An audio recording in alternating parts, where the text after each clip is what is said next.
Good evening, everyone. Whoa. Microphone works. We are here for a city council meeting. It is Monday, March 5, 2018. We'll start with a roll call and determination of quorum. Scott. Drew. Nordstrom. Modrick. Solomon. Lewis. Armstrong. Laurenti. Drury. Roberts. We have a quorum. Okay, thank you. And now we're going to move on to the invocation by Greg Kroger, followed by the Pledge of Allegiance.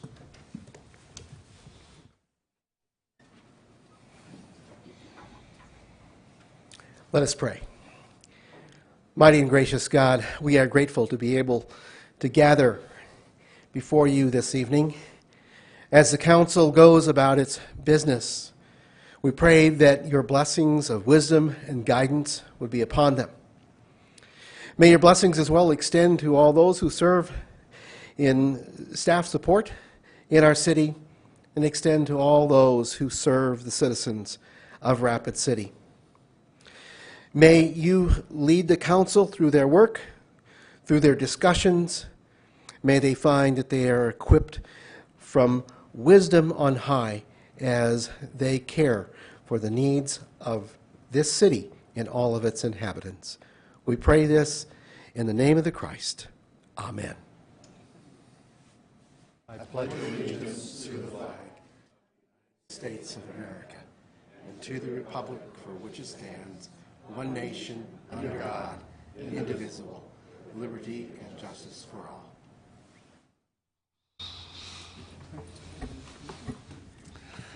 Thank you.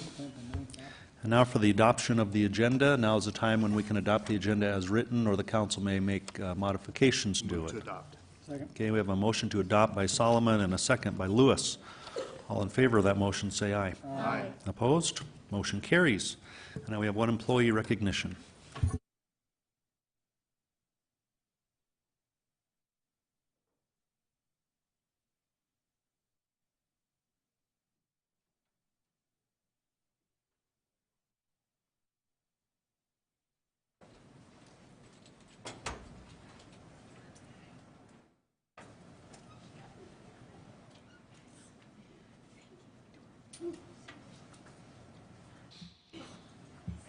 It's quite a treat to be able to recognize long-term employees, and Tim Bashara is one of the longest term employees that we have. Tim, would you come up, and Gunnar? Tim worked at the Civic Center Energy Plant since its opening year in since Civic Center's opening year in 1977, and I'm going to have Gunnar Zintars say a few words. I'd just like to say how extremely thankful I am for Tim's dedication to the city of Rapid City and to his job at the energy plant. Tim, over the years, has worked some of the hardest shifts to work, with midnight to 8 and the rotating shift. So if anyone wants to try those on a regular basis, you're sure welcome to it. We have job openings every once in a while for those shifts. But anyway, Tim's done a very good job in being covering those shifts, and those shifts you have to know a little bit of everything that's going on to survive.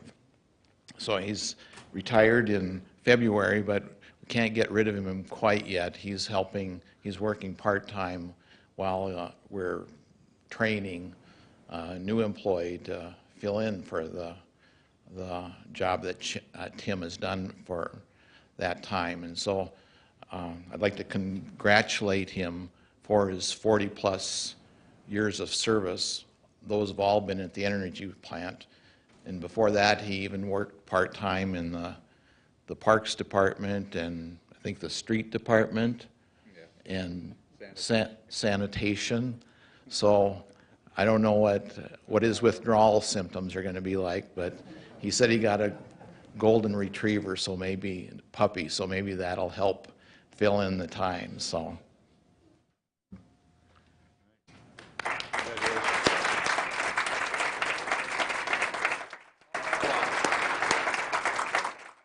Great working for the city, and I was able to raise a family through my job. Otherwise, you know, I might have had a lot less paying job and worked a lot harder to get where I am today. So I am thankful for my job, but I'm ready to retire. Thank you.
Well, that was nice, honoring an employee who started work before Jason Solomon was born.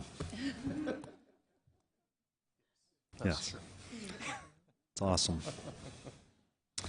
Okay, moving on with the agenda. We have no speaker requests for general public comment, so we'll move on to non-public hearing items 2 through 43. We'll open public comment on those, and we'll open public comment on 2 through 34, and there are no speaker requests for those either. So, consent items 2 through 34. And with these items, the council can approve them all in one vote, or they can pick some of the items off to have independent discussion.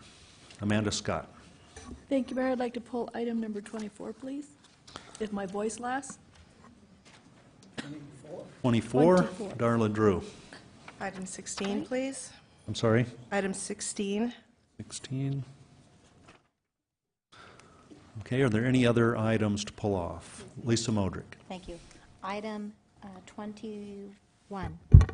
Sorry, let me take that back. I had my finger on it, too. Yeah, never mind. Darla got it for me. Okay. Becky Drury. Item 20, please. Okay, any other items? If not, could we have a motion to approve? Okay, a motion to approve by Solomon and a second by Drew to approve the consent calendar with the exception of 16, 20, and 24. All in favor of that motion say aye. Aye. Opposed? Motion carries. Item number 16. To acknowledge the 2017 traffic count book. We'll go to Darla Drew. Thank you, Mayor. Could I ask Dale to take a question, please, about Yes. this item? Dale, we talked about this a little bit, and it seems that we do have constituents who are interested in these numbers and seeing what the traffic count is. So where would they find this information if they go to the website? This information is under the Metropolitan Planning Organization portion of the city's website, so it'll be under the Community Development section under Metropolitan Planning Organization. And will it just say traffic count? I mean, is that? Yes. It's just, okay, so it's pretty obvious once you get there. It's Okay. there every year, and we update it every year. Okay, thank you. Okay, seeing no other lights to speak, can I have a motion to acknowledge? Motion by Nordstrom and a second by Solomon to acknowledge item 16. All in favor say aye. Aye. Opposed? Motion carries. Item number 20, to approve resolution number 2018-021, a resolution supporting the principles of the Convention on the Elimination of All Forms of Discrimination Against Women. And we'll go to Becky Drury. Thank you, Mayor. I move to approve, and then if I could retain the floor, please. Okay, a second by Lisa Modrick. Go ahead. Thank you. May I ask Brandy from HR a question, please? Yes, you may. Sandy? Sandy Brandy, I apologize. I just met her a little while ago, I'm sorry. Yes, to be fair, we did just meet this evening, so. Okay, go ahead. We had a great discussion on this at Legal and Finance the other day, and just so we're clear, everything this resolution puts forward is what the city is already doing. Is that correct? That is correct, yep. We do follow all federal laws relating to discrimination. We also have an anti-discrimination policy within the city that we follow that prohibits discrimination in all forms, not just for gender, but also for all forms of protected classes. We also provide a safe environment if any claims are brought forward as they're investigated without fear of retaliation. So really from an HR standpoint, there's no policy, or there's nothing in support of this resolution that would be different than our current practices as well as stated policies. So, Thank you, Brandy. I yield. Gene Nordstrom? Thank you, Mayor. Excuse me. Thank you, Mayor. Let's see. Rowdy, yes, I'm sorry. I was going blank on the name. Rowdy, could you come forward, please, to the podium? First of all, let me congratulate you with coming forward on this resolution. It's something that Brandy has worked on for a number of years, and then also we came up with this a long time ago under our union contract, so it's very similar to what you're proposing here. So we've been working on this for a great deal of time. So I'm greatly appreciative of the private sector coming forward with this resolution and coming up with this. But my question to you is, have you been able to bring this out to the public, bring it to other venues besides here's? Yes, first I'd like to thank you, all of you, for listening to our resolution. And I'm not clear yet exactly what has happened to our resolution, but it has passed, or it will soon, or, well, anyway. All right, we're just talking. Okay. Anyway, I do want to thank you, and I also want to thank members of DIA, who is our foundation group. If you'll wave your hands, ladies, women. They've been very supportive, and of course that's where we started, and so members of Democracy in Action have helped to make this more public. We've also spent time with AAUW officers, and they have expressed their support and have gone back to their members, and so of course they're members of the public.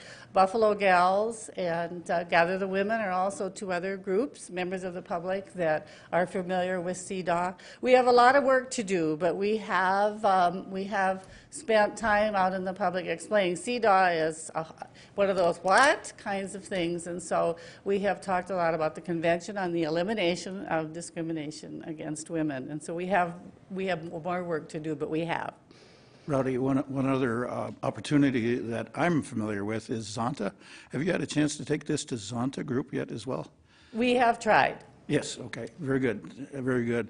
That's all the questions I have for you, and again, congratulations on bringing this forward, and I really, really appreciate the private sector coming forward to bringing this to our attention as well. Thank you. And we do appreciate it, and also the girls and women of this city do too, also. So.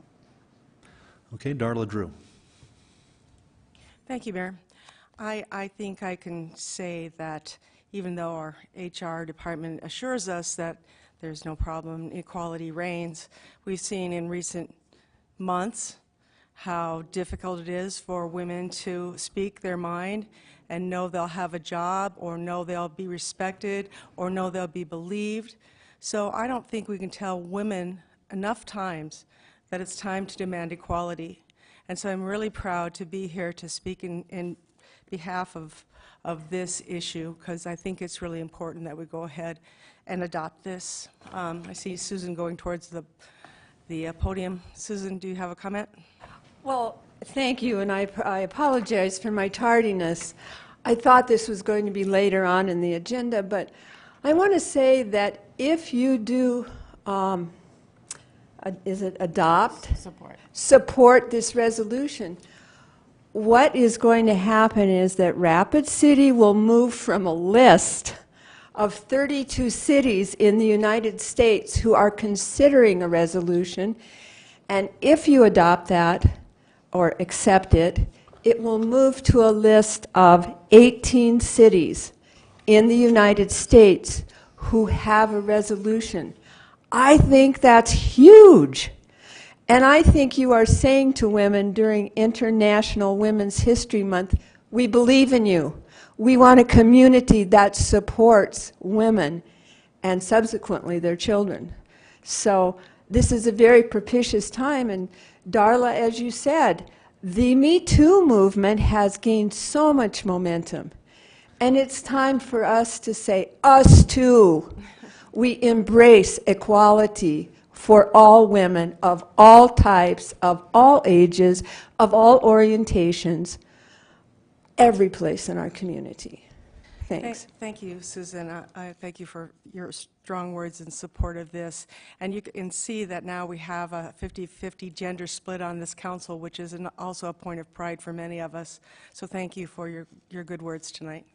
May I add something also? And that is, I keep wanting to bring young girls to the forefront also, because they will benefit greatly from this. And this CEDAW convention can be used as a very practical blueprint for how to offer and extend opportunities not only to women but to young girls. And that, as a former teacher, a retired teacher, that makes my heart sing. So thank you. Thank you, ladies.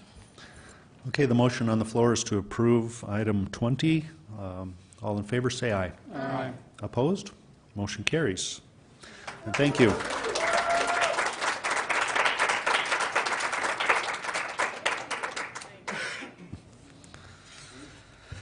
Okay, item 24, to acknowledge the January 2018 General Fund Cash Balance Report. We'll go to Amanda Scott. Thank you, Mayor. May I ask Pauline Sumption a question or two, please? Yes. Thank you. So, Pauline, this is the January 2018, so at the end of January, and when I'm looking at what's attached, is it shows our total cash was $7.4 million. Our reserves are slightly higher because our budget for 2018 is higher than last year, so, and that's based on a calculation of what our budget is. But then we also subtract off our designated cash, which is to pay the bills that were encumbered, or money that was encumbered for last year that will be paid out this year. And right now we're showing a negative overall cash balance, or as some would phrase it, dipping into the reserves, of $2.5 million. I know that we're anticipating receiving the first portion of our property taxes. The city gets paid twice from the county, twice a year, but that's going to be like 2 or 3 months out, correct? Correct. We'll receive the April payments in May. So by the time we get to May, here's my real question. Based on my memory from the past years, we usually, this time of the year, lose about, I don't know, $750,000 to $1 million a month. So are we anticipating that this is going to go deeper by about $3 million before we receive our first payments in from the county? That would be correct. We have our highs in November and May for cash balances on a normal basis, and then they slowly start to drop as those property tax revenues don't come in. There are some fluctuations when we have good sales tax months as well, but so hopefully we'll get it bounced back with our May payment, because usually in May it goes up about $6 million, even though half of what we've levied would be about $8 million. We do actually receive some ahead of time, and so we're hopeful that by the time it comes to May, we'll still increase our cash balance by about $6 million. All right, thank you, Pauline. And I know the mayor had brought forward a recommendation for potentially having the city council take a look at how our reserves are calculated. And I know I've mentioned that I wouldn't be opposed to our council president to pull a working session in place so that we could kind of take a look at that. I know that some council members feel that maybe this $8.5 million in reserves may not be enough. In my opinion, I lean towards it may be too much, and we might be able to free up some of that. Granted, it wouldn't be a huge amount to make up the difference. And then the other thing I just wanted to say, and I appreciate the mayor and staff, because I have heard rumors that the mayor and all of our staff is currently looking at their budgets and taking a look to see what they can try to cut and try to stay within the budget this year. So I just want to keep this discussion going, because even though I'm losing my voice, I believe I've been a strong voice up until tonight that has been saying when we balance the budget with $3.5 million for 2017 and then balance the budget with another $1.3 million for 2018, that is not a cash flow. That is money that is in our checkbook, and as you can see, our checkbook keeps going down because we don't have the revenues coming in to replace it. Thank you, and thank you, Mayor. Okay, item 24, I think we still need a motion. Motion to acknowledge from Scott and a second from Lewis. All in favor say aye. Aye. Opposed? Motion carries. That takes us through consent. Now on to the non-consent items 35 through 43. We'll open public comment on those items. And we'll call on first Brad Solon, the Rapid City's building official, on item number 41. Thank you, Mayor. I'm Brad Solon. I'm a municipal employee. I work in the Building Services Division of Community Development. I'm the building permit coordinator. We issue all the building permits, but also, in item number 41 before you, I'm also the person where if someone has a grievance or an argument with a contractor or with me or with one of the inspectors, they are the ones, they approach me and present their appeal to me. And so the ordinance before you is in two parts. There's one section in it that talks about the appeal times and deadlines, and we need to get that approved. And I'll apologize on legal and finance, I forgot to bring that up. Kinsley, one of the city attorneys, was working on that with me, and we really need to get that through. But the other item is the question that's being asked. Who is the person that's aggrieved? Who is the person that can appeal?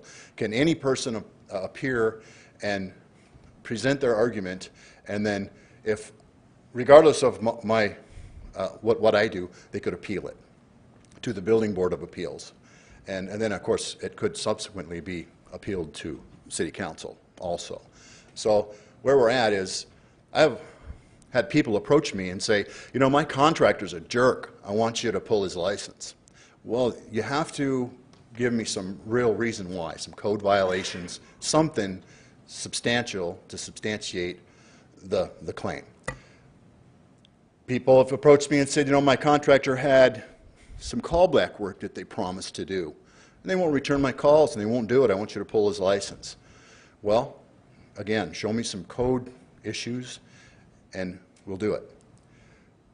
Another one, a good example too, is where we've had people, a person has actually approached me and said, my contractor had some warranty items from 2 years ago that we wanted corrected, and they won't do it. I want you to pull his license. Now, this is for a matter where we issued a building permit. It was inspected more than 20 times, and then we ultimately gave him a CO and gave him occupancy, and now the person appears 2 years later and wants us to pull the license. Those are hard questions. We take every complaint seriously. We investigate every one, and so we take them one at a time. Some of them get appealed to Building Board. I see that there's one person from Board here, but I also don't see the proponent of the ordinance either. So I guess that's it. It doesn't really matter to me if the ordinance is in place, the change that's in front of you now or not. I'm going to take the appeals and follow what the ordinance says. So if anything, hopefully it passes, but if it doesn't, just make sure it goes back to legal and finance with those 22 days appeal deadlines in there, because that'd be very helpful to us too. It's going to make it much better. Thank you. Okay, thank you. We'll now close the public comment on this item, and we'll start with item 35. Item 35 is second reading of Ordinance 6236, an ordinance to amend Chapter 12.08 of the Rapid City Municipal Code to accommodate goals for pedestrian-oriented streets in the urban commercial district. Move to approve. Motion to approve by Solomon. Second by Roberts. All in favor, say aye. Aye. Opposed? Motion carries. Item 36, second reading of ordinance 6237, an ordinance to amend section 12.12.110 of the Rapid City Municipal Code to authorize the city to maintain parkways in downtown areas. Motion to approve by Drury and a second by Laurenti.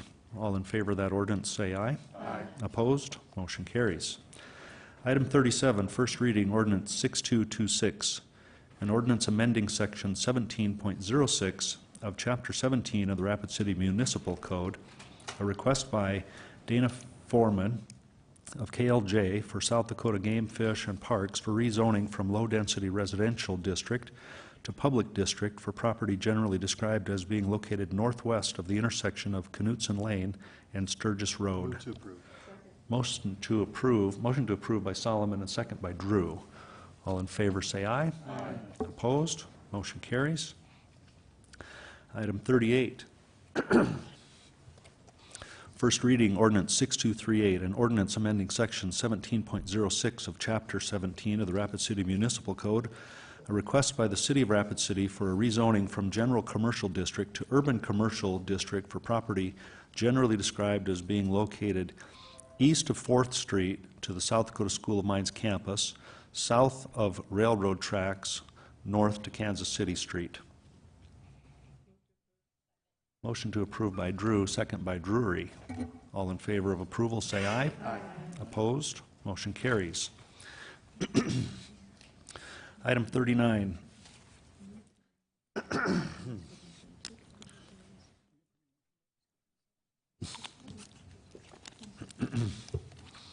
Item 39. First reading ordinance 6239, an ordinance amending section 17.06 of chapter 17 of the Rapid City Municipal Code, a request by the City of Rapid City for rezoning from high-density residential district to urban commercial district for property generally described as being located south of East St. Joseph Street between Maple and Birch. Recommendation from committee is to approve. To approve from Drew, second by Nordstrom. All in favor of approval, say aye. Aye. Opposed? Motion carries. Item 40. First reading, ordinance 6240, an ordinance amending section 17.06 of chapter 17 of the Rapid City Municipal Code, a request by the City of Rapid City for rezoning from light industrial district to urban commercial district for property generally described as being located north of Main Street between East Boulevard and Maple Avenue. Motion to approve by Nordstrom, second by Drury. All in favor say aye. Aye. Opposed? Motion carries. Item 41, first reading ordinance 6225, an ordinance to amend provisions concerning appeals to the Building Board of Appeals by amending sections 15.04.120 and 15.04.130 of the Rapid City Municipal Code. Second. Okay, motion to approve by Laurenti and a second by Lewis, and we'll go to Jason Solomon. Thank you, Mr. Mayor. May I direct a question to our Assistant City Attorney, please? Yes, please. Hi, Carla. Hi. So one of the big concerns that we have on this, and that went in the previous times that we've spoken about it, is to ensure that citizens have due process should they have issues with their contractor, not just obviously if they're a jerk. But can you kind of clarify for us, one, that what this ordinance is going to do, the cases that we are going to take up, and two, for us and for the citizens who may be paying attention, is it abundantly clear that they have a due process for them should there be issues with their contractors?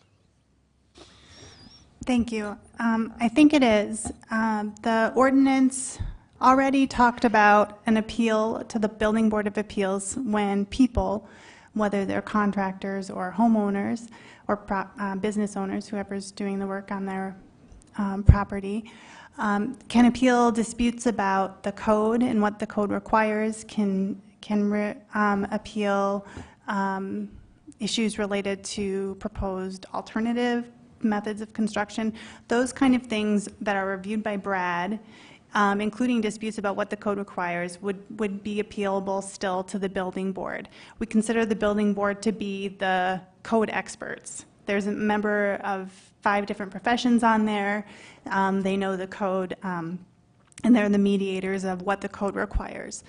The ordinance would change when there's just a dispute with a contractor, between a homeowner and a contractor. Those kind of disputes would be mediated by Brad, our building official.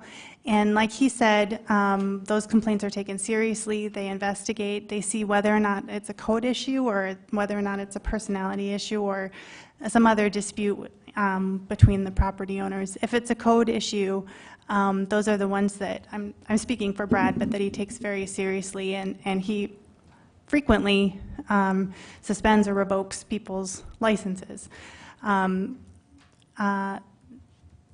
The ordinance would change the ability for people who are dissatisfied with Brad's decision from appealing it to the building board and ultimately to the council. So it would put, it would make Brad the arbiter of those kind of decisions, and that there's a code issue, that could be still appealed to the building board, but just a flat-out refusal of Brad to not remove somebody's license based on what has been presented would not be appealable.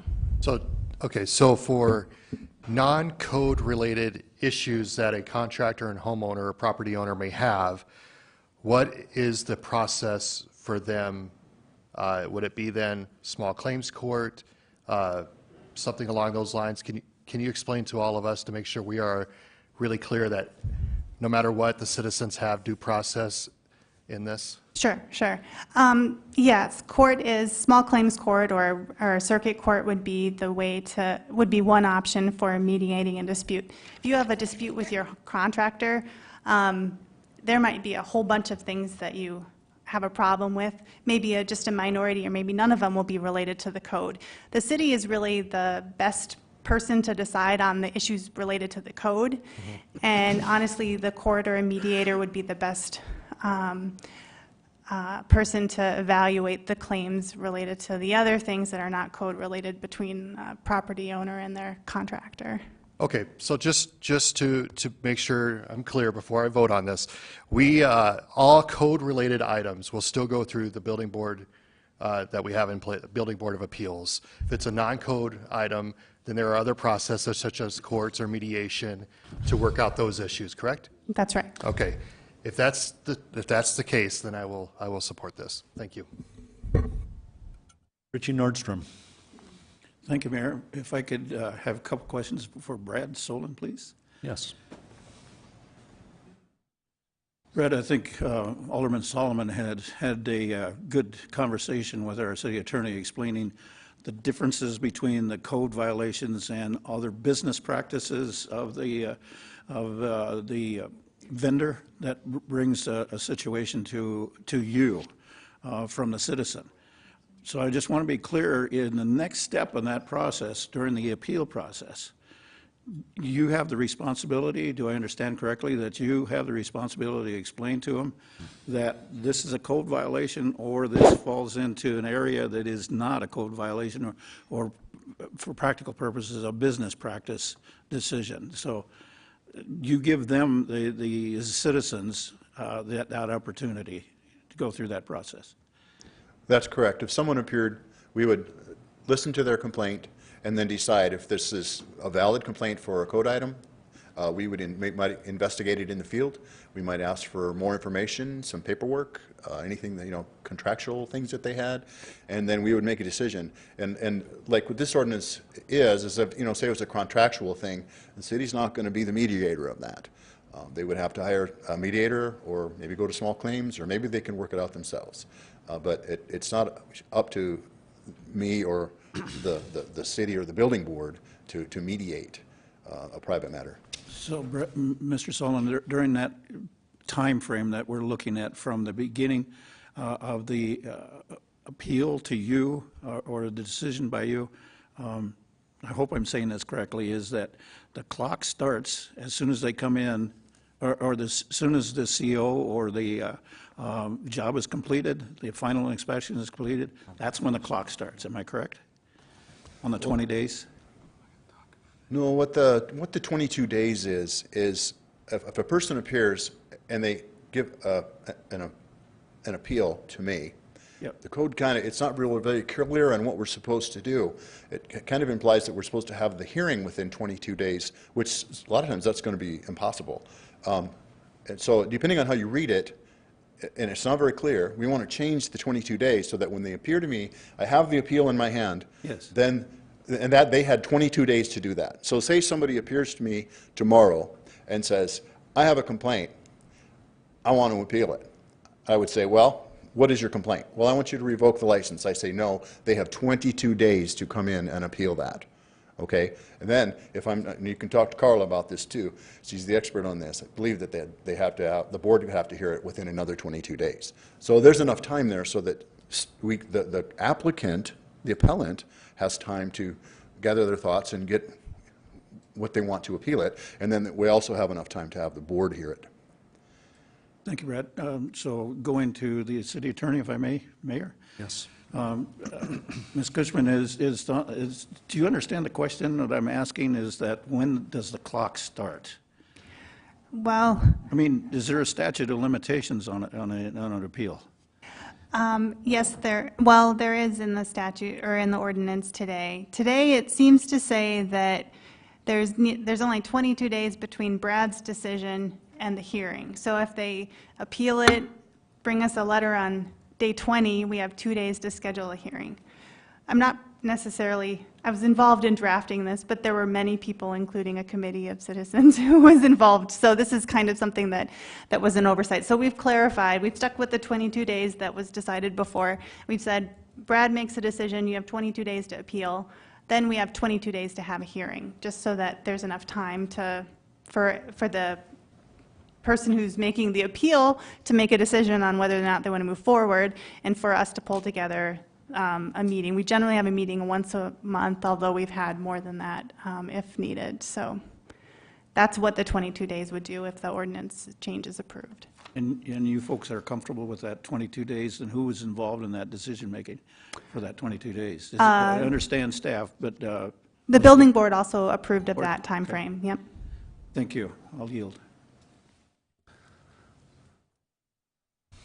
Okay, the motion on the floor is to approve the ordinance.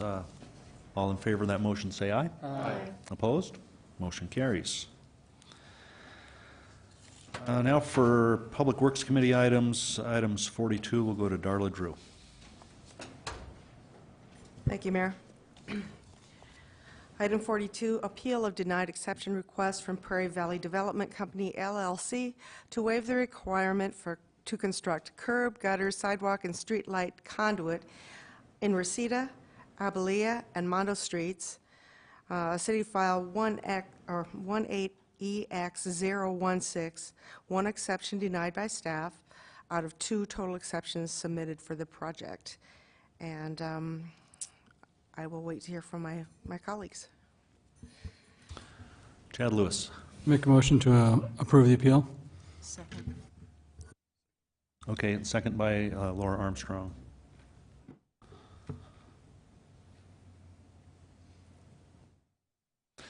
Darla Drew. Thank you, Mayor. As in Public Works last week, I spoke in favor of denying this appeal. Since that time, I went out and I saw the lot. I have to admit, if there's any property in this town that is a good candidate for natural drainage, this is it. You know, you have to see these projects, and Councilwoman Modrick has told me many times, you got to see it, you got to see it, and she's right. And not only that, my sustainability committee buddies would probably also approve of this because of the natural filtration that comes from natural ditching. We don't have to build any curb and gutter. The water goes into the ground as it was intended, and unless there's something catastrophic like a flood or an oil spill that would be beyond my comprehension, this is going to work. And I think we're going to see more of these developments in the future. My biggest frustration is that we continue to make decisions against staff recommendations, and I don't like to do that. I really don't. But as I've looked at this situation, and you can, anyone out there, if they want to get a hold of Jason Phillips with the Sustainability Committee, he's getting his doctorate in stormwater drainage and retention, those kinds of problems that all kinds of cities face. This is our least expensive way to make sure that we continue to grow, and also our most natural way to continue to grow. So yes, my mind got changed by going out and seeing this, and I think that this could be the wave of the future for the things in the county, but we'd have to go back and amend that criteria manual. I don't know how to do that. It can't be done tonight. But in this particular case, I'm going to vote in favor of the appeal. Thank you. Richie Nordstrom.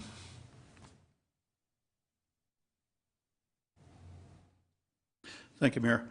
I did a little more research, and I too also took a drive out there, and excuse me, not a drive, a ride along in this property out there. So thank you, Mr. Stewart, for giving me that opportunity to see the project firsthand. I came away with a totally different perspective because of what I did see and observed. I was observing people walking on the street at that time when I had that tour. That's not a comfortable situation for me to see people walking down the street. And especially when kids have to go from neighbor to neighbor, the only way they can get it down to the neighbor, especially in this type of season right now, is they have to go down the street. The soil conditions are not conducive to traditional walking from door to door. So that's the part that is very uncomfortable for me. The other part of it, who's going to pay for this later on down the road?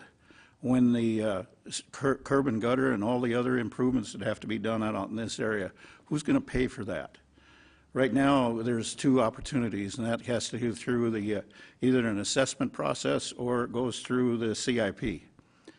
So that means all of these projects have to be deferred.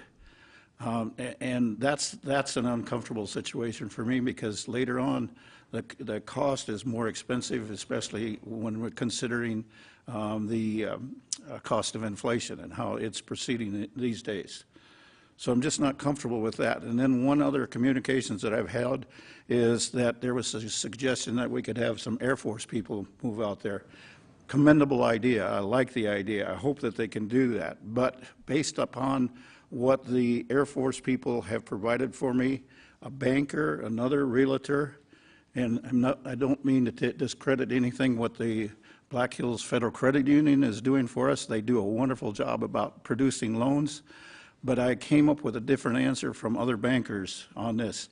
This is really pushing the extreme edge for a loan that they can afford for housing in this situation. So another area that I'm not comfortable with, it is pushing the limits of the personal income on this.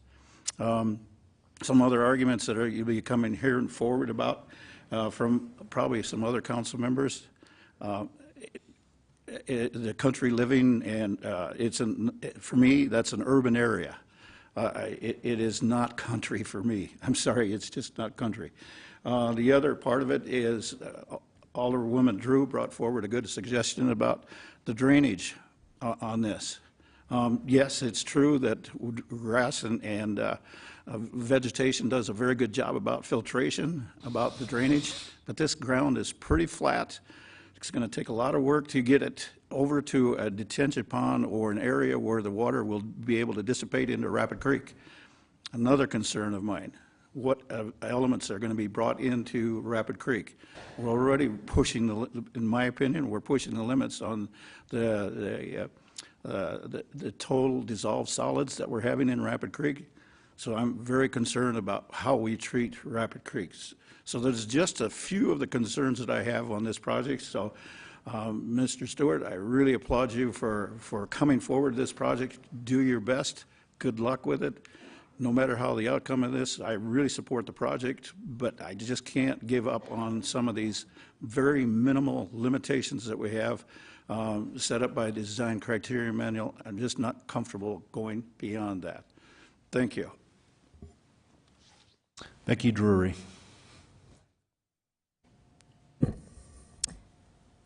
Thank you, Mayor. I was also going to drive out there this weekend, but I got sick over the weekend, so I wasn't able to leave my house. I do have a couple thoughts on this, though. The city has already made substantial improvements to that area by putting in water and sewer. And without those improvements, developments like this probably wouldn't be going in. And I know that it was mentioned that it could be another $10,000 per lot to do this curb gutter and everything. And I got some different costs, and it was about $6,000 a lot. And I'm back to what Ms. Drew said about micromanaging. I mean, I'm not an engineer. I don't know. Maybe there's not an engineer on this council. But we keep overriding what we're telling our employees to do. And after a while, if I was an employee of this town, I would be very tired of being micromanaged. And if you look back from, say, July of last year, we have upheld and upheld and upheld appeals like this from developers. And what does that tell our staff?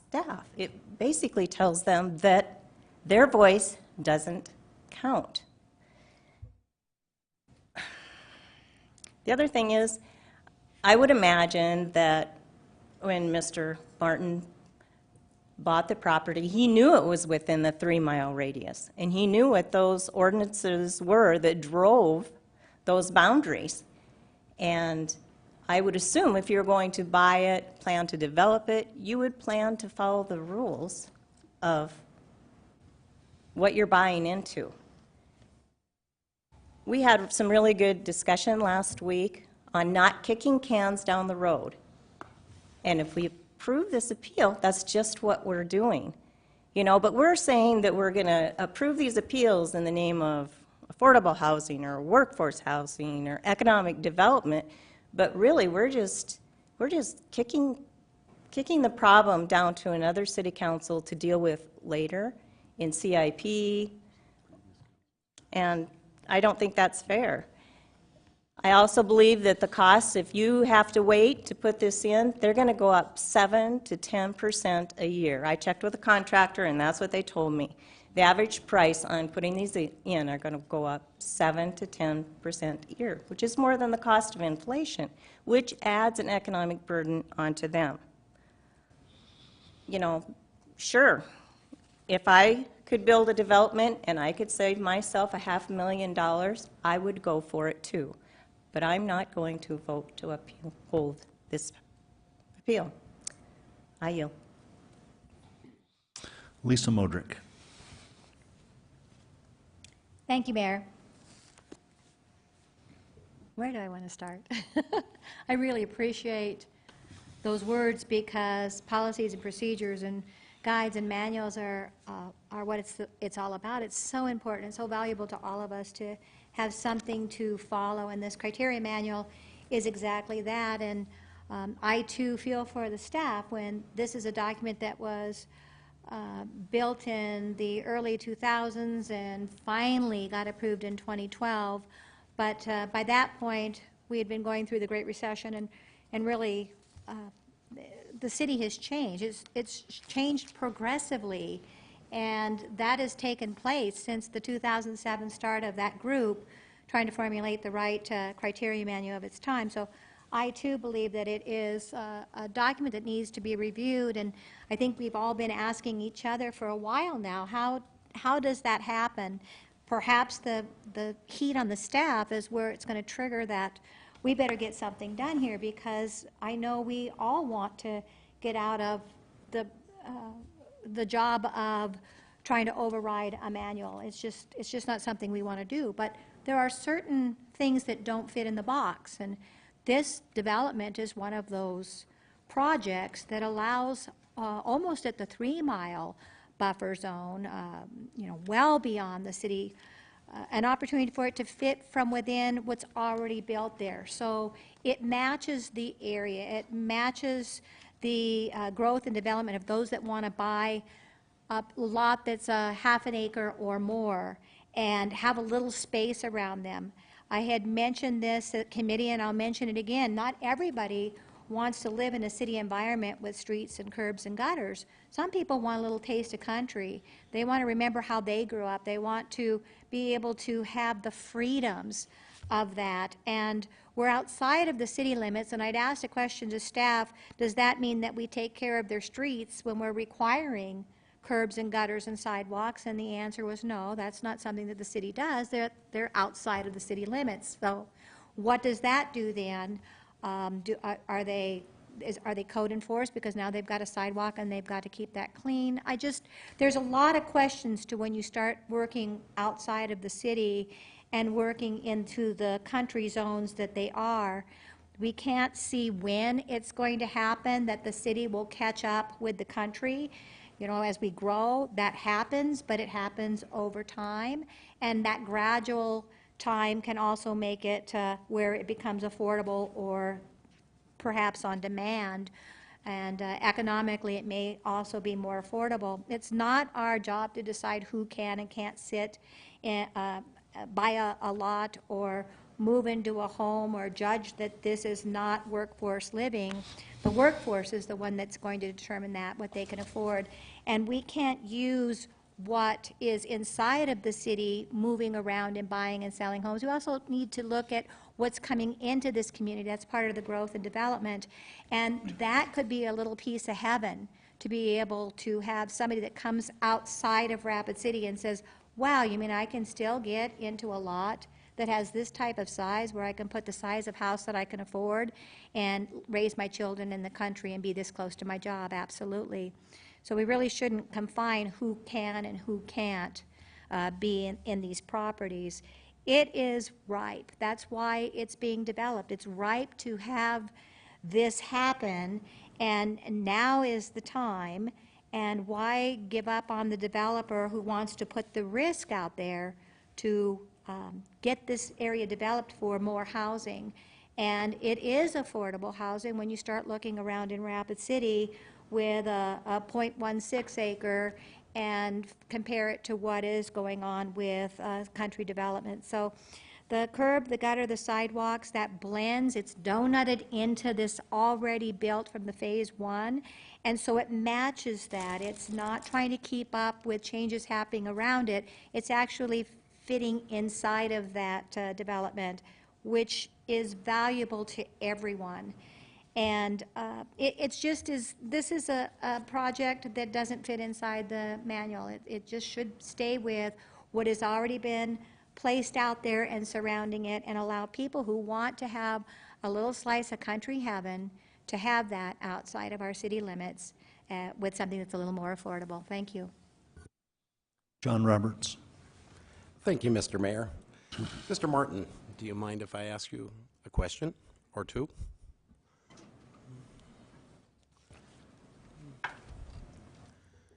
Go ahead. Thank you for coming tonight, Stuart.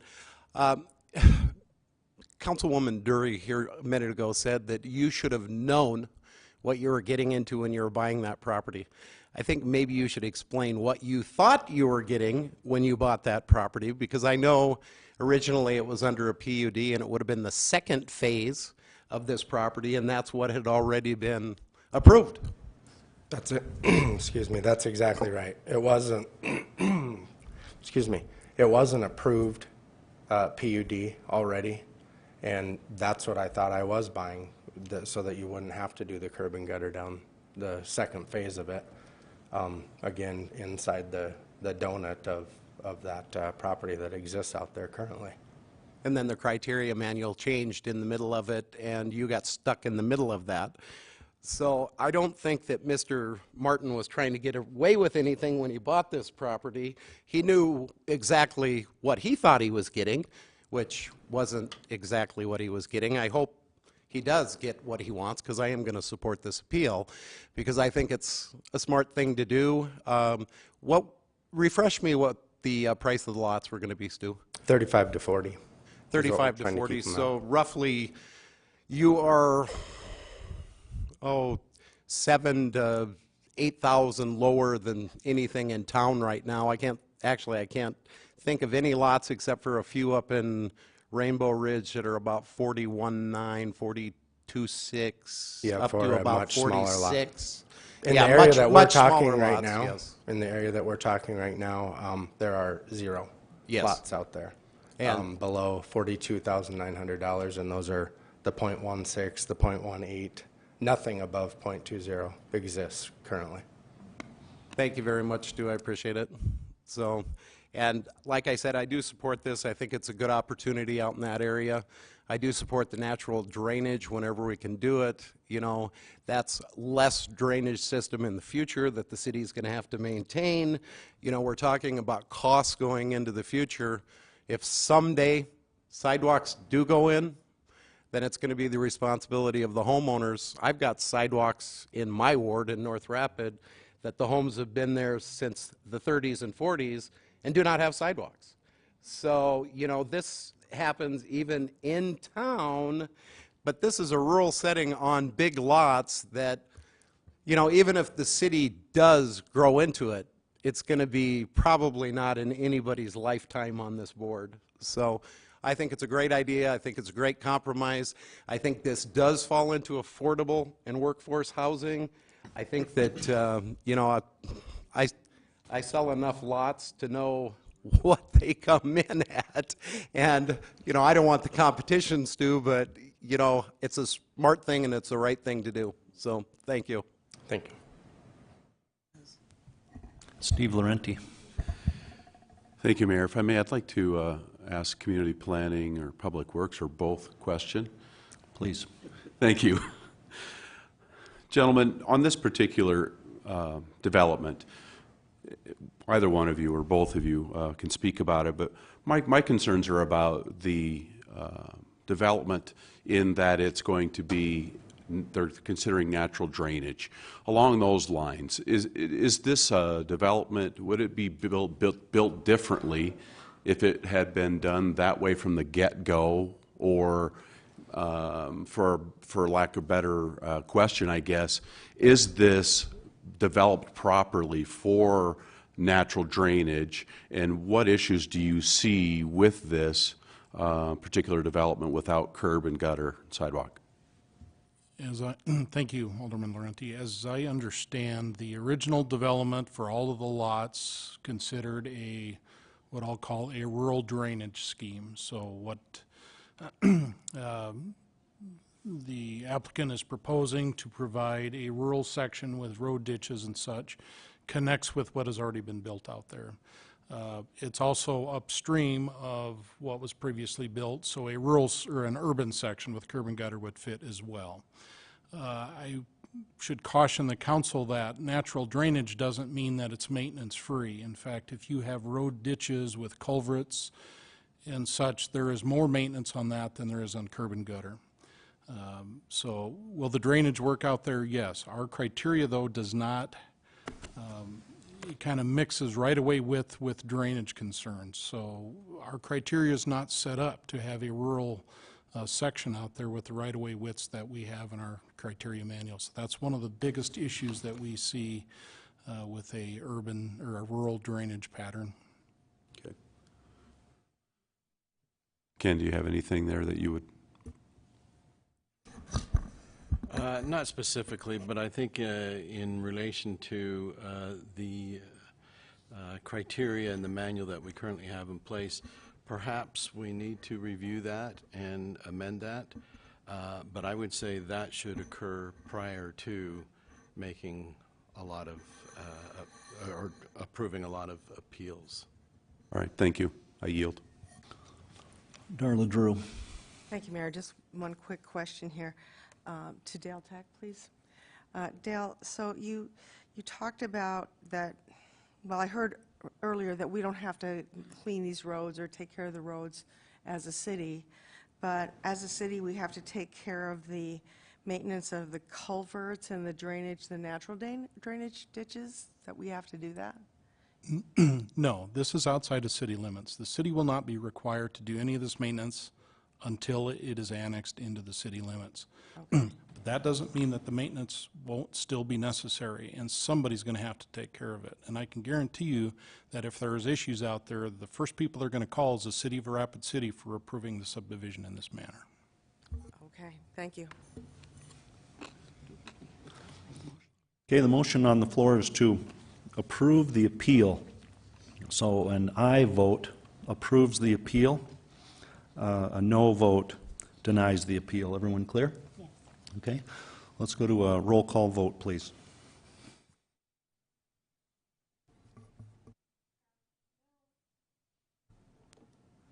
Drew? Nordstrom? Modrick? Solomon? Lewis? Armstrong? Laurenti? Drury? Roberts? 6-4. Motion passes 6-4. So the appeal is granted.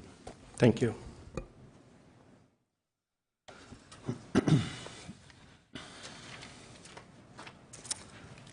Okay, let's go ahead with item 43, please, Darla Drew.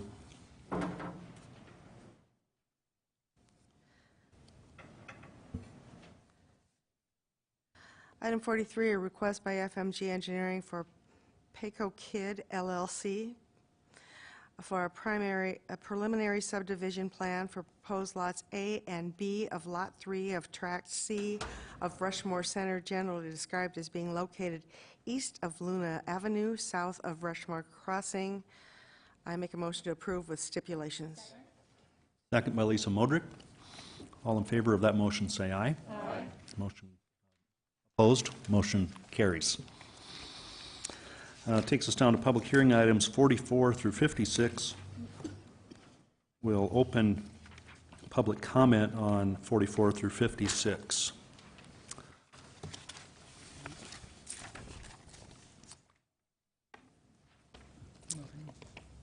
There are no speaker requests, so we'll move on to consent public hearing items 44 and 45.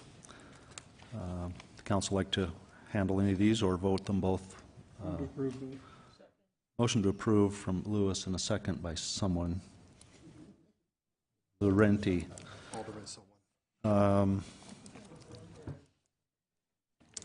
All in favor say aye. Aye. Opposed. Motion carries.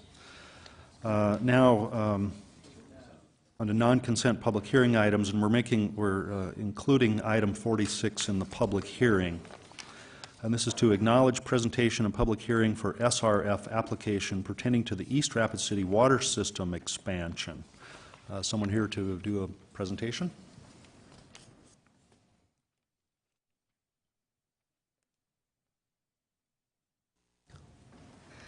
Good evening.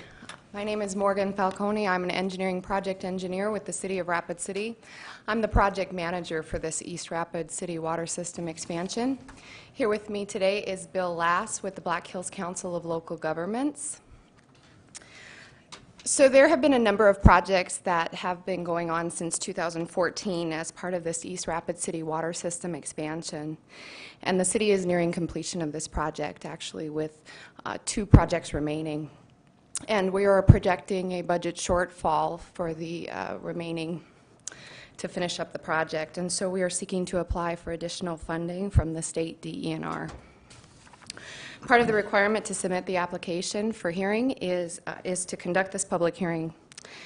The hearing today will outline the project background, the need for the project, alternate water supplies that were evaluated. As a formality, we've gone through that with the original application.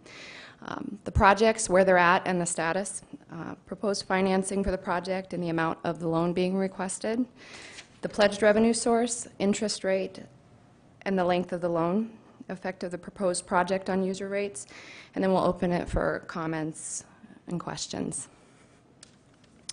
So a little bit of history about the project. The State Department of Environment and Natural Resources actually approached the city to participate in this project to remedy water quality issues in East Rapid.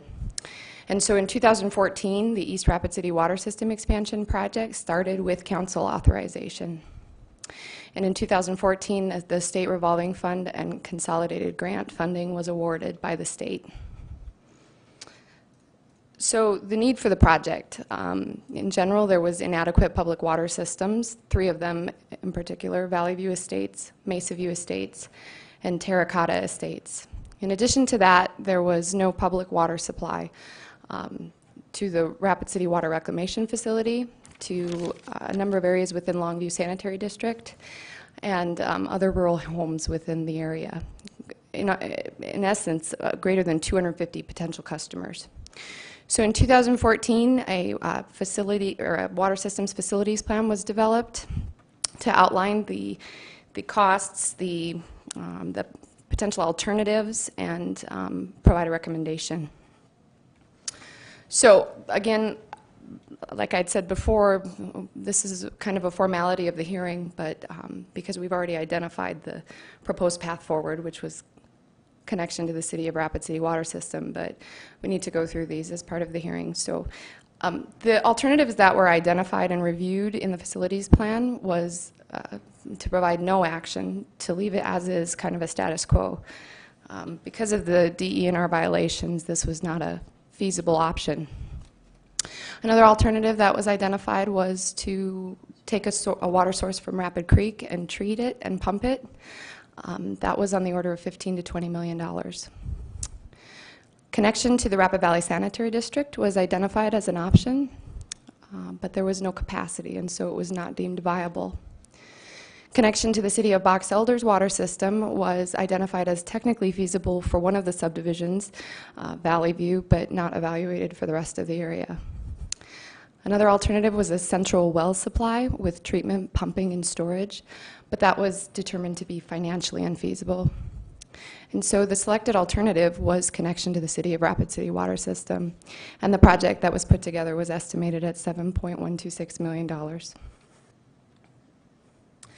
So that $7.126 million got us a little greater than 40,000 feet of pipeline and a number of projects.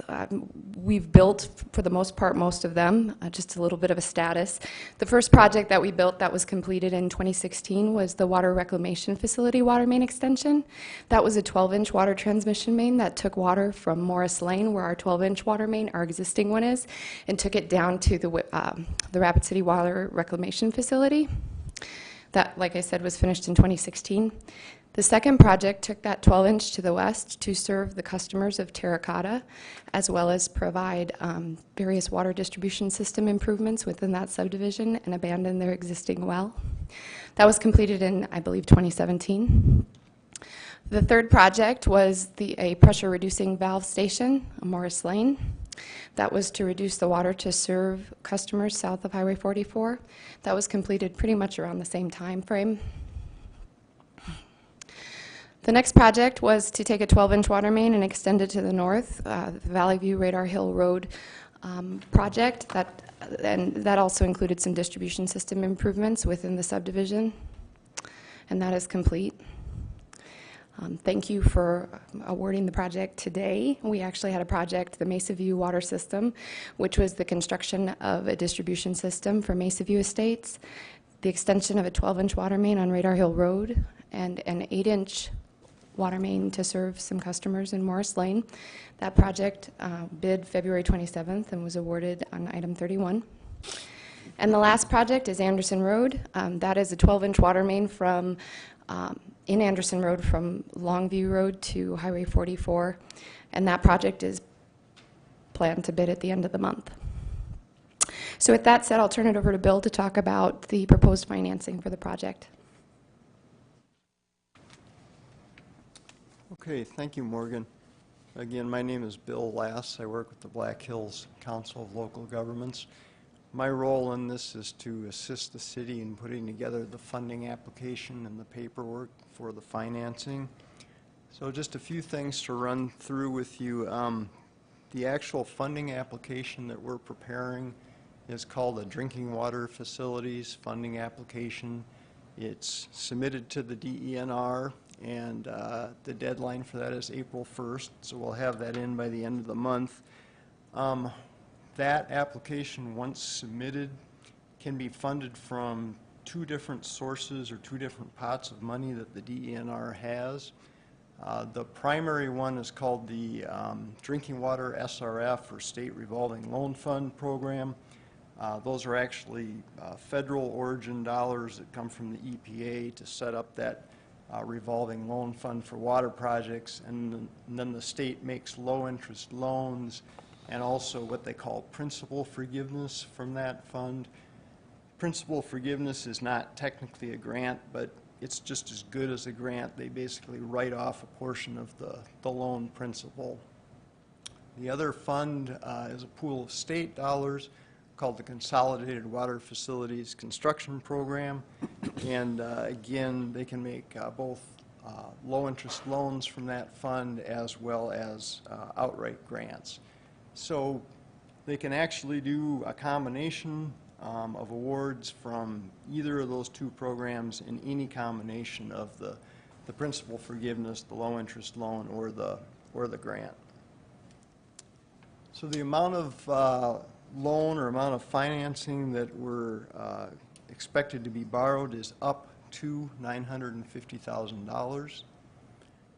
The revenue source pledged for repayment of that loan, or how the loan is going to be secured, is through the regular City Water Enterprise Fund.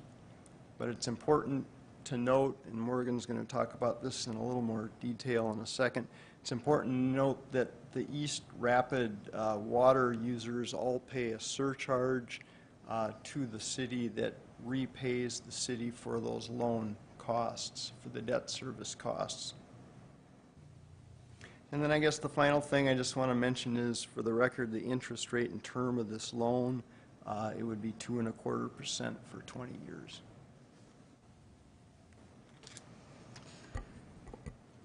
Okay, effective proposed project on user rates. This project will not impact existing water rates for existing city ratepayers outside the East Rapid City Water Users region. So what that means is that even though the Water Enterprise Fund is fronting that loan, the East Rapid City Water Service, those customers, they're paying back the loan with a surcharge that was established in 2016 of $65 per month. The East Rapid City Water users pay that surcharge until the loan is paid off. And so even though there's no impact to the water rates for the existing ratepayers, the additional funding requested will extend the length of time the surcharge will need to remain in place for the surcharge payers. So with that, are there any questions? Richie Nordstrom. Thank you, Mayor, and thank you, Morgan. And let's see, Mr. Lass, thank you very much for your report. First of all, if I may make a motion to acknowledge the presentation. Okay, second by Solomon. Good afternoon, good evening, folks. The first question is, or first, thank you for this presentation, and I'm really appreciative of everyone that was involved in getting water out to the water reclamation facility. Hooray, we've been needing that for a number of years, and we finally got it, and it's like, it's a big bonus for us out there. Really appreciate that. Second question I have for you folks is the cost recovery. Am I understanding this correctly, that the east of Rapid City, this development is the primary source of the recovery for the costs of that? Am I reading that correctly? And about how much is that? Am I understanding that correctly? So the balance of the loan, the state has put together a funding package of the original $7.126 million of a very favorable loan package. In fact, it forgave over 65% of the loan, which was, you know, part of why, I mean, they asked the city to do it, and it made sense. So the balance of that loan is a certain amount over 20 years, and when through the calculations, we identified how many people would be able, you know, to pay it back with the surcharge of $65 per month over 20 years. And I think it's also important for you to reiterate the factor of that this cost will not be I forget exactly how you said it on the presentation, but that will not have an impact upon the rest of the water users within Rapid City. That is correct. And the $65 per month surcharge also should be noted that that is on top of their existing water rates, and they are paying the same rates that everyone in the city is going to be paying, pays as well. Totally understand, and I think that bears some reiteration that there's no impact upon the current water users and the people out there that volunteered, shall we say, that picked this up. Yes, there's some extenuating circumstances because of DENR violations and everything else, but they had to do something out there to improve their water quality, and so this is one of those major factors that it comes down to a quality of life for me, and I think this is very important. So I really appreciate your presentation, and thanks for clarifying all of those questions, and we got to get this information out to the public as well. Thank you. Steve Laurenti.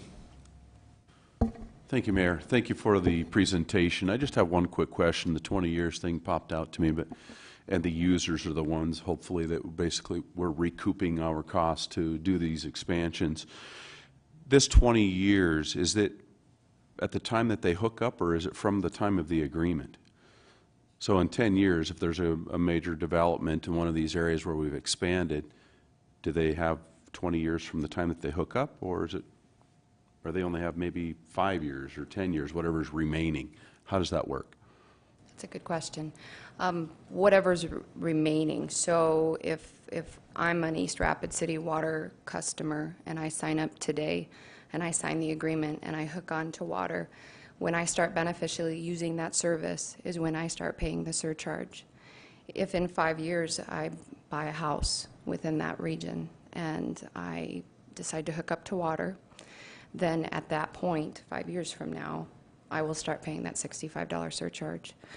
Those 3 subdivisions that were identified, 2 of them, have been charged with City of Rapid City Water, and all of those customers are currently paying that surcharge. There are other customers within that region that are not connected. Okay, thank you very much. I yield. Amanda Scott. Thank you, Mayor. May I direct a question to Mr. Dale Tech, please? Yes. Thank you.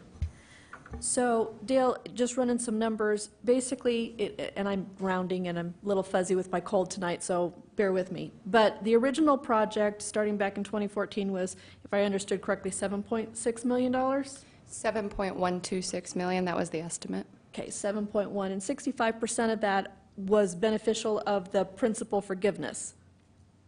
The breakdown was up to, so there was a $1 million grant that was provided, and then there was a $5.626 million loan, of which up to $3 million would be principally forgiven by the state DENR, and then the balance is $1.5 million of local funds that the city contributed to get water to the water reclamation facility. And it's this $1.5 million that the $65 surcharge of all water users on the eastern portion of this many projects that's paying back. No, ma'am. No, Alderman, sorry. There's a balance of the loans, so there's $7.126 million in the pot. $5.6 million was a loan, of which $3 million is principally forgiven. $1.5 million was a local contribution to get water to the water reclamation facility, and then $1 million was a grant. So the $2.6 million is what's outstanding that the $65 surcharge is paying off. Yep, from the balance. Original. Yes. All right, thank you. So, Mr. Tech, on what was just said is that the city, in order to get, excuse me, to our water reclamation center, that's where the city water enterprise fund contributed $1.5 million? Actually, it was a water reclamation Water fund reclamation to get fund. water to the facility, yes. All right. And I know City Council approved that because that's beneficial of the city as well as getting water users on this. So with this, my question to you is what I saw this close to $1 million, $750,000 that's going to attribute to this, and they're using did I understand the Water Enterprise Fund? Correct. The Water Enterprise Fund is paying the loan. However, we're recouping that through the $65 a month surcharge. So the loan payments are actually being paid via that surcharge. Okay, so, and as of a couple years ago, it was 2.6 million, so basically just rounding, this is going to increase from this 2.6 million that needs to be paid back at the $65 surcharge every month for all these water users to $3.6 million. We anticipate a good portion of what we borrow will also be principally forgiven. So it'll be a fraction of what we're actually getting the loan for is what our anticipation is. So it may just be a few $100,000 instead of nearly $1 million. Okay, thank you, because that's where I was going to my next question is, was there a possibility of having any principal forgiveness on this $950,000? And if that seems like it may be likely. That is correct. When will we most likely find out? I will have to... Oh, sorry, I'll go back to the presenters. Do you have any idea of when we potentially will find out if there's any principal forgiveness on this $950,000? Yeah, the application would be decided upon by the Board of Water and Natural Resources. I don't have the date specific, but it's towards the end of June. All right, so about the middle of this year, we'll know, because that will only benefit the surcharge payers. In other words, those people who are tapping in, and Alderman Laurenti was asking that question. Basically, this is an outstanding loan, and like all loans, once you have the principal forgiveness taken care of on this $950,000, whatever the remaining amount is, we will have to, you will have to continue collecting the $65 surcharge per month per every user as whoever connects up until this loan is totally paid off. So even though the 20-year was thrown out there, if we don't get any more users signing up, this could go 30 years, it could go over the 20 years.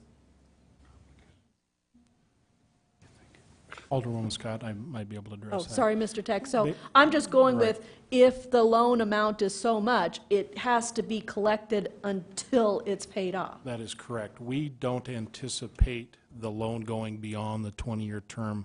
We very conservatively estimated a number of hookups that will occur, and based on that, that will fund the repayment of both of these loans in that 20-year time period.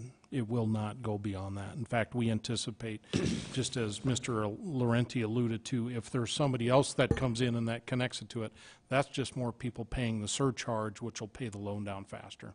Faster, all right. Well, thank you for entertaining my questions. Thank you, Mayor. Carla Cushman from the City Attorney's Office.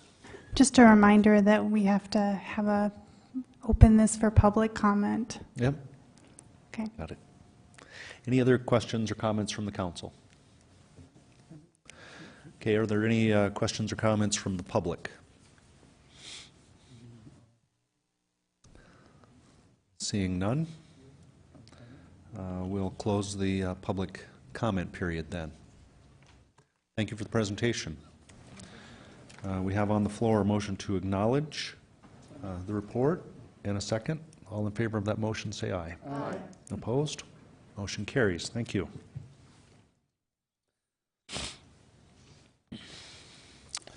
Item 47.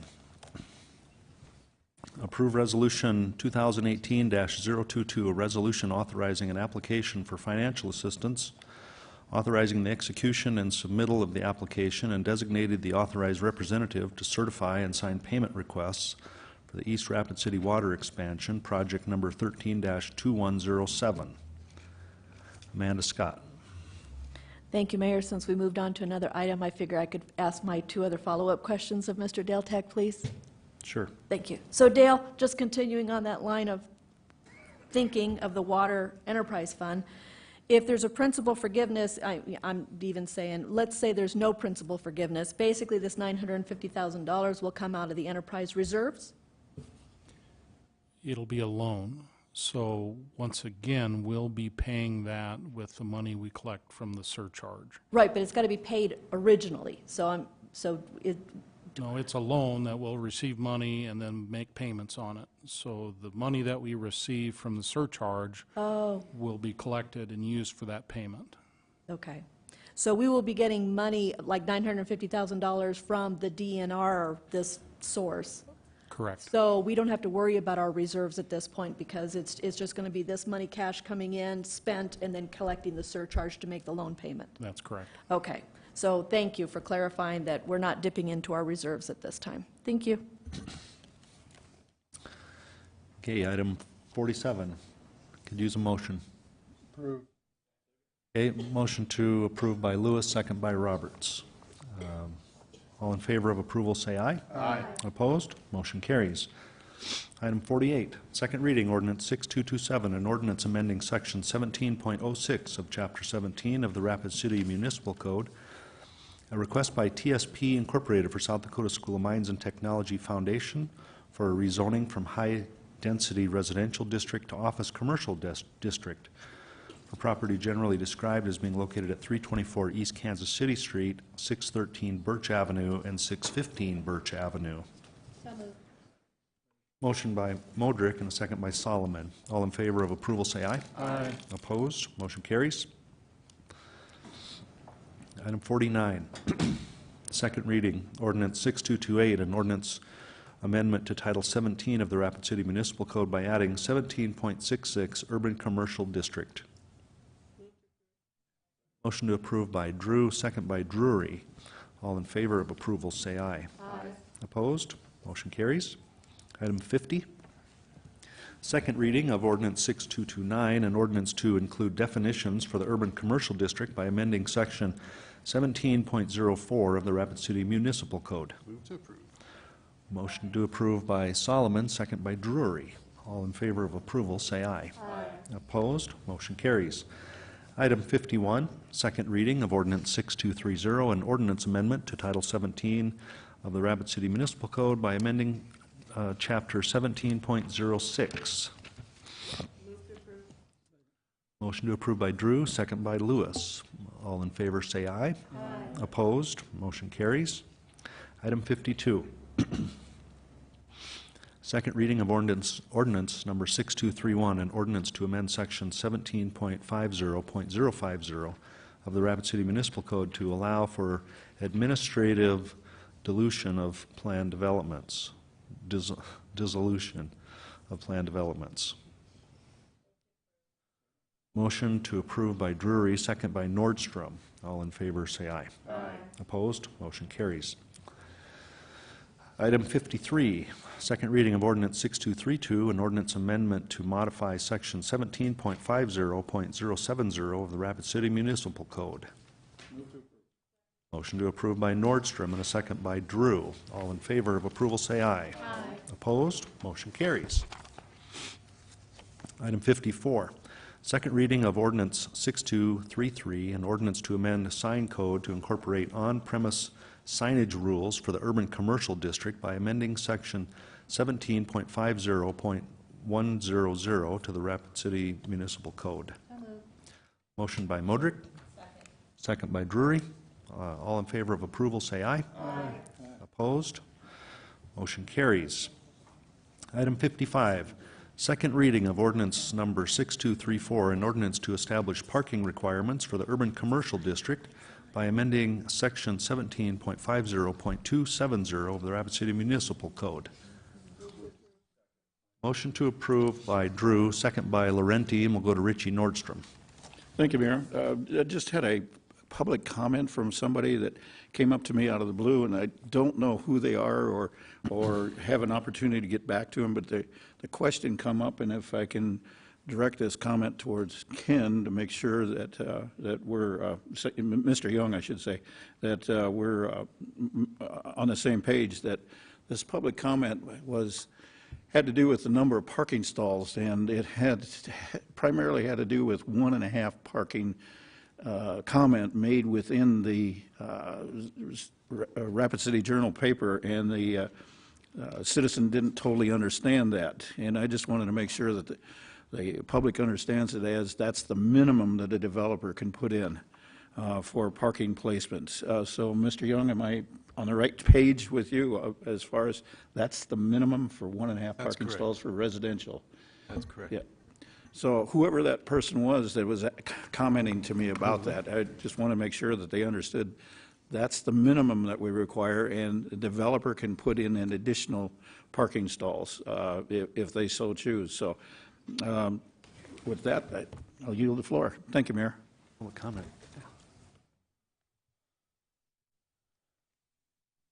So, I'm sorry, did you have a question for Mr. Young or not? Okay, good. Good job.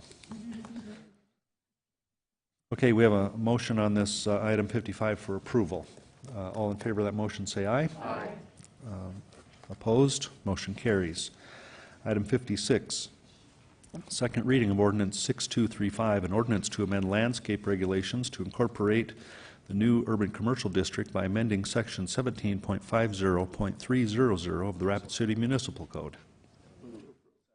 Motion to approve by Nordstrom, second by Laurenti. All in favor of approval, say aye. Aye. Opposed? Motion carries. And now it's necessary for us to have an executive session pursuant to SDCL 1-25-2, subsection 3, to consult with legal counsel regarding pending litigation. May I have a motion? Okay, a motion by Modrick and a second by Drury to go into executive session. All in favor say aye. Aye. We're in executive session. Thank you.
Okay, we are back. Can we have a motion to come out of executive session, please?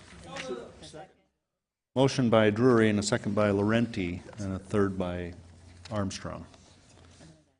Okay, any objection? Then we're out of executive session. I'd like to ask the City Attorney's Office, any action needed here as a result of executive session? No. Just for the record. Okay, thank you. Item 57 is the bill list for March 5th, 2018, and we will go to Pauline Sumption, our Finance Officer.